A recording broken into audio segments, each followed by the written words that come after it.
नमस्कार, first India news में आप सभी का स्वागत है। आपके साथ मैं हूं मीघा कौशिक। और प्रदेश की यूनिवर्सिटी की परीक्षाओं को लेकर प्रेस कॉन्फ्रेंस, उच्च शिक्षा मंत्री भंवर सिंह भाटी की प्रेस कॉन्फ्रेंस। एक उच्च स्तरीय कमेटी का गठन पिछले दिनों किया था। कमेटी की रिपोर्ट सुप्रीम कोर्ट के दिशा निर्देश और यूजीसी की गाइडलाइन के अनुसार फाइनल ईयर की परीक्षाएं करवाए जाना अनिवार्य है, क्योंकि विद्यार्थी जब अपनी डिग्री लेकर के निकलता है तो उसमें अंतिम वर्ष की परीक्षाएं अति आवश्यक रूप से पिछले साल भी हमने करवाई थी और इस साल भी हमने ये निर्णय लिया है राजस्थान सरकार के द्वारा उच्च शिक्षा विभाग ने कि फाइनल ईयर की जो परीक्षाएं हैं वो हमारे जुलाई के इस महीने के अंतिम सप्ताह अथवा अगस्त के फर्स्ट वीक से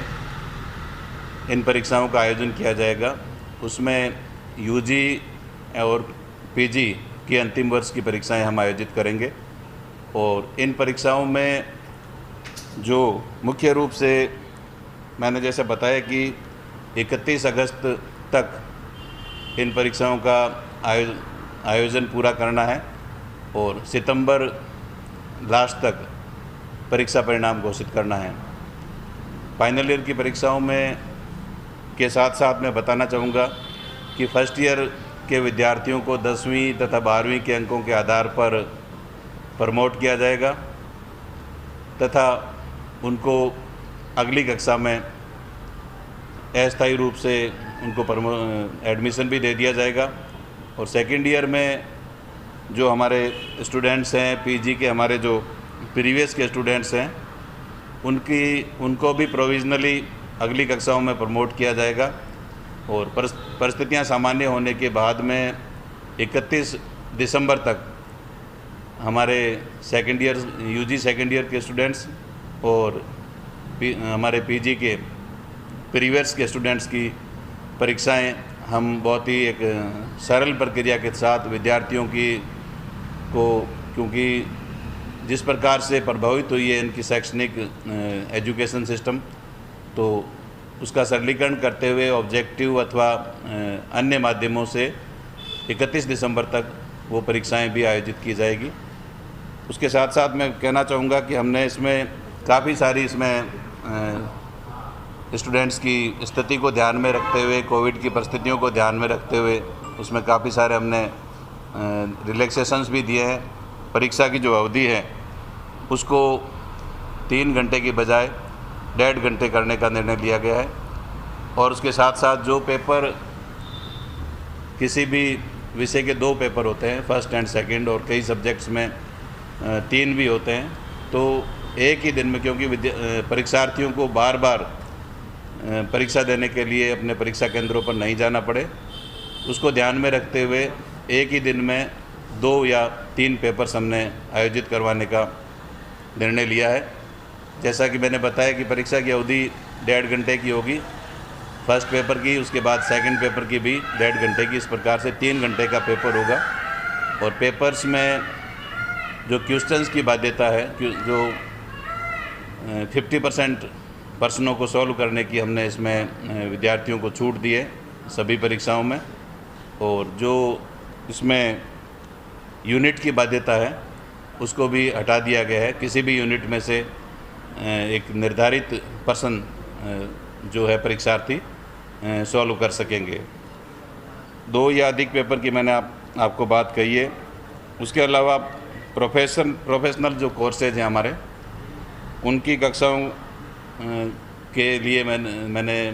हम लोगों ने ये तय किया है कि वो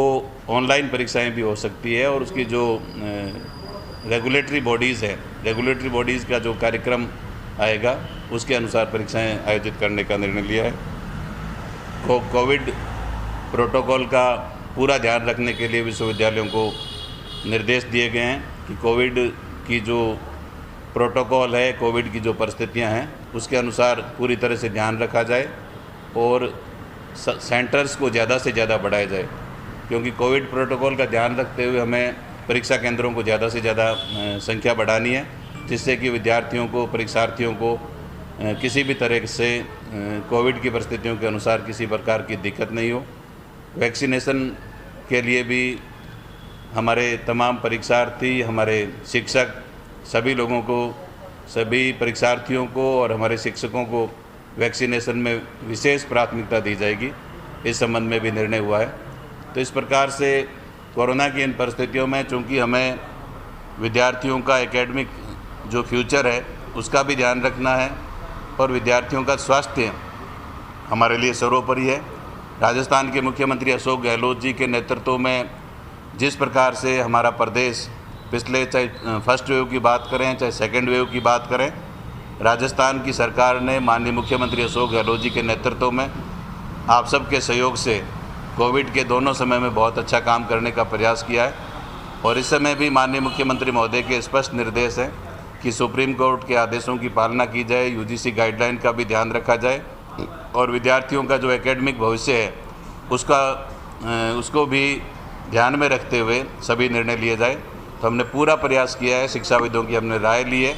और विद्यार्थियों के हित में, चाहे वो यूजी का स्टूडेंट्स है चाहे पीजी का स्टूडेंट्स है, सभी विद्यार्थियों को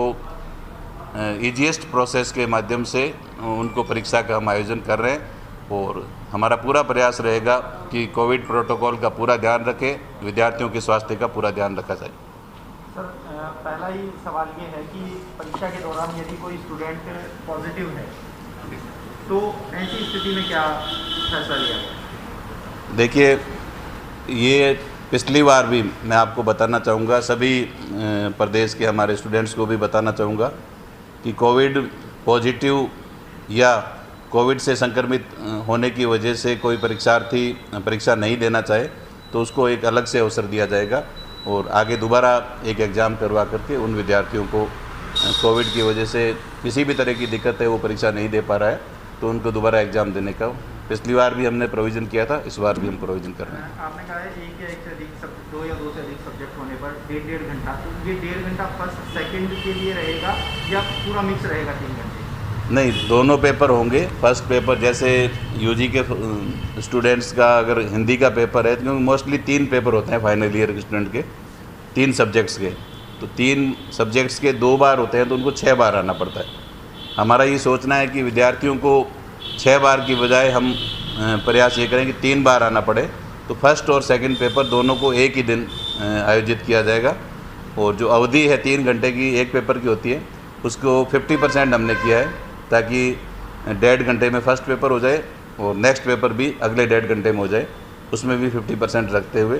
क्वेश्चंस भी 50% करने होंगे और क्वेश्चंस में जो यूनिट्स की बाध्यता होती है उसको भी हमने हटा दिया है। किसी भी यूनिट्स में से वो 50% क्वेश्चंस के आंसर दे सकते हैं। ऑनलाइन क्लासेस शुरू करने का भी फैसला लिया गया है? हाँ, मैं बताना चाहूँगा कि 10 जुलाई से राजस्थान के हमारे सभी कॉलेज और विश्वविद्यालयों में नया सेशन स्टार्ट हो जाएगा और उसमें ऑनलाइन हम क्लासेस 10 जुलाई से स्टार्ट कर रहे हैं। सभी विद्यार्थियों को अगली कक्षाओं में प्रोविजनल प्रमोट भी कर रहे हैं। फाइनल ईयर की परीक्षाएं फ़िलहाल हम अंतिम वर्ष की परीक्षाएं ले रहे हैं, बाकी जो सेकेंड ईयर की या पीजी की जो प्रीवियस की परीक्षाएं हैं वो दिसंबर तक, जैसा मैंने आपको बताया कि 31 दिसंबर तक जो परिस्थितियां सामान्य होने पर वो परीक्षाएं भी आयोजित की जाएगी।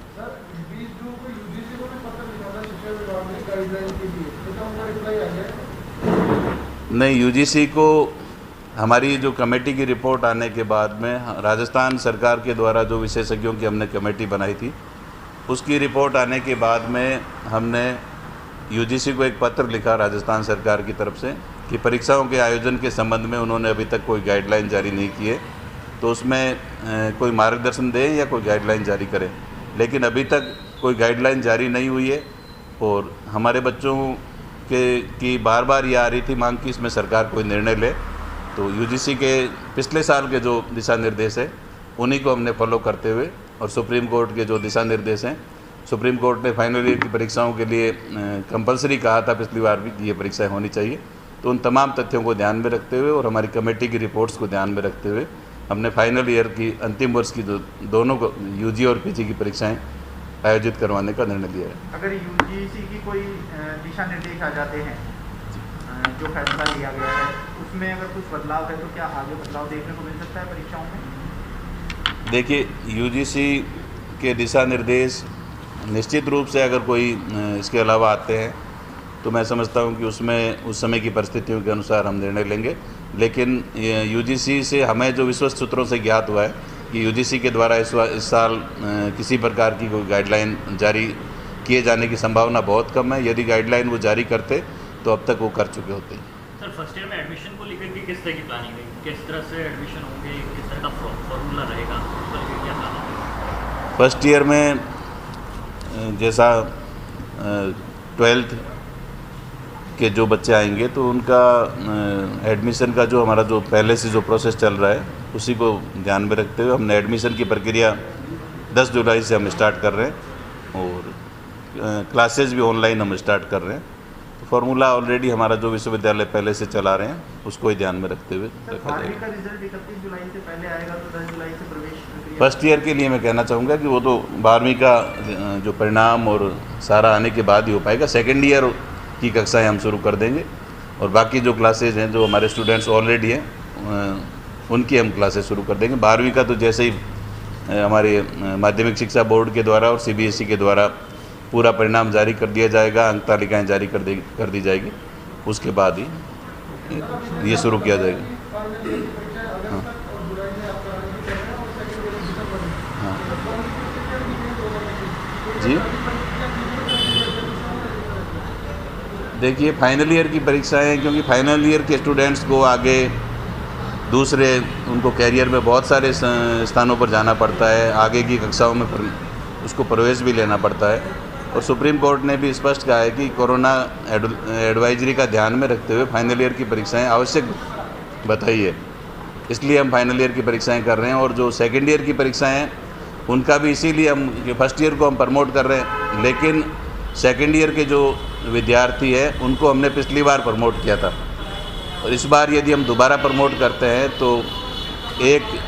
किसी भी विद्यार्थी को एक डिग्री में कम से कम 2 साल की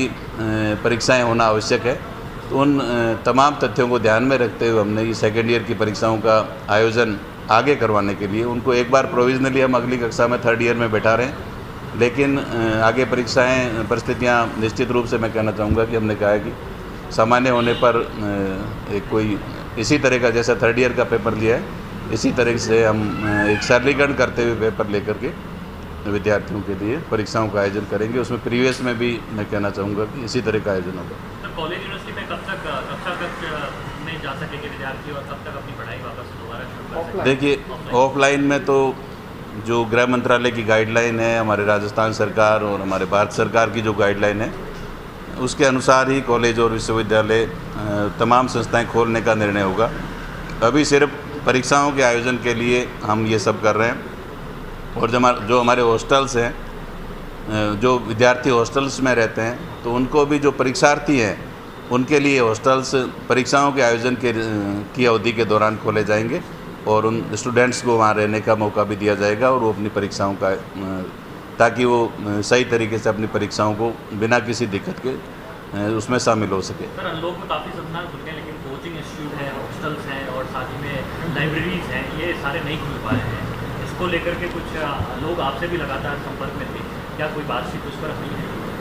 देखिए, मुख्यमंत्री महोदय और हमारी सरकार लगातार अनलॉक की तरफ बढ़ रही है और जैसे जैसे